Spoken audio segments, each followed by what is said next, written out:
I'll finish off the stream with one of our talks, and this one is gonna be about tournaments happening on the same weekend. As some of you guys already might know, Smash and Splash and DreamHack Austin are gonna happen at the same weekend, and I personally feel like this is happening too often with different tournaments every year. And yes, I don't have all the knowledge and data. Maybe it was strictly impossible for this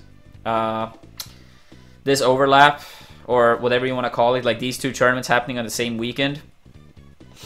That's probably the case sometimes because venues are hard to like come by. They're probably fully booked often, so you might be reduced to only a few weekends that could possibly work. So I understand that's an issue, but with how often this happens, like every year it happens a few times. That's what it feels like, at least. So I kind of feel like we need to structure up a better system where it's incredibly unlikely that two important tournaments will happen on the same weekend. Because if you look at Melee in 2017, a lot of tournaments actually decreased in entrance. Genesis, Evo, Big House, among many others, had less entrance in 2017 than in 2016.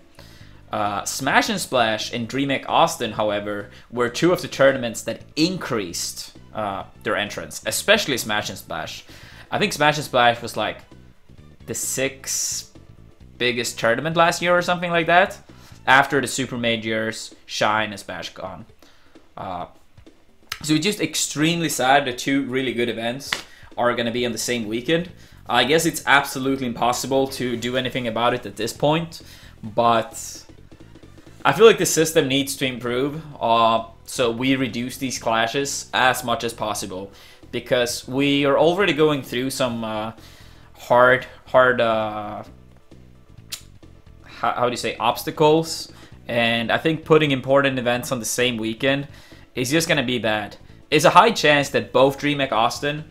Okay, this is what is going to happen. Either both DreamHack Austin and Smash and Splash do pretty mediocre both. They get roughly half the top players each. None of them do amazing, but none of them do very bad. Or what happens is that one of the tournaments gets all the like top players, all the attention, and people fly to that tournament because everyone is going there, and one of them do really, really bad. So either or, we are stuck in a bad scenario here. Both these tournaments have the potential to do really, really good, but with both of them at the same weekend, I feel like that's basically impossible at this point. And it's just a shame to see. So the system needs to be most likely improved. And even if everything was done correctly this time, I feel like that can't be the case every time. It needs to be like TOs. They tell like our tournament, we are looking for this weekend. Can we get confirmation right here? And then as soon as that is like known that, oh, this weekend is ours, then that should be announced like right away. I don't know. It's probably a lot of things I'm also not thinking of at the moment. But I feel like at least it's a topic we need to discuss more, and improvements needs to be made. That's what it feels like from an outside perspective, at least. But yeah, like make sure to let me know what you guys think as well, because this is really bad for our game, and regardless of what happens, it's gonna turn out pretty bad. So yeah, I'm just sad about it because I would like to attend both, but that's obviously impossible at this point.